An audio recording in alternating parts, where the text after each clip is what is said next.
For me was the detective. His cigarette smoldered closer to his lips, and his mustache had a light brown nicotine patch from where he would exhale his smoke.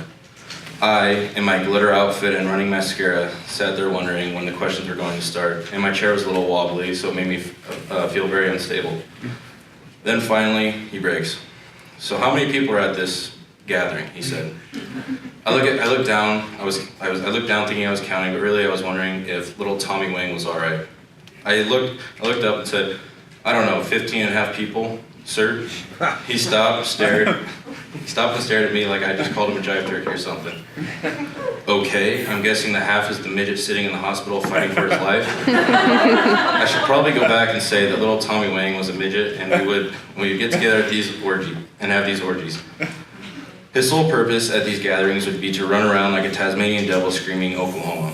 The word Oklahoma would mean that we would switch partners, but also be our safe word. I responded saying yes. The detective, looking like how in the Sam fucking hell did I get this case, asked me, "So let's start from the beginning and tell me what exactly happened." Biting my lip, I was a little nervous to tell him everything, but I had no choice. Everybody started showing up at 9 o'clock with their bags. The detective quickly interrupts, "Oh, what was in the bags?" I sunk in my chair and my head dropped because I had to spill my guts out. "Can I just tell you what it rhymes with?" He gives me a squinting stupid look, and says, "Yeah, sure, whatever." What was in the bags were schmildos. The detective leaned back in his chair and smirked.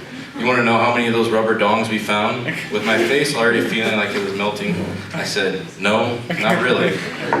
He shot out of the chair and slapped his hands on the table and shouted, 50 motherfucking 3 of those rubber solid. "Now, keep going." Shaking like someone had just executed my entire family in front of me, I started my story back up.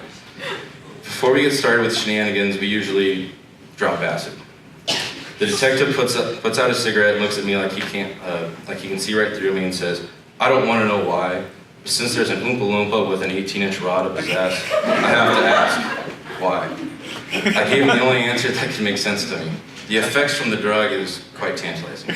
It makes me feel like a kitten curled up next to a fireplace on a cold winter's day, and you can feel a lot more, if you know what I mean.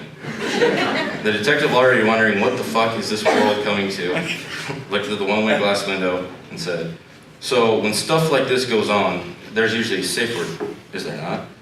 I looked around the room wondering how the hell did I get myself here. Then the question registered and I simply replied, "Oklahoma." The safe word was Oklahoma. But it was also for when we rotate partners, so it's hard to say. When the detective stands up like something just provoked him, he pulled out his .45 caliber revolver and started shooting me.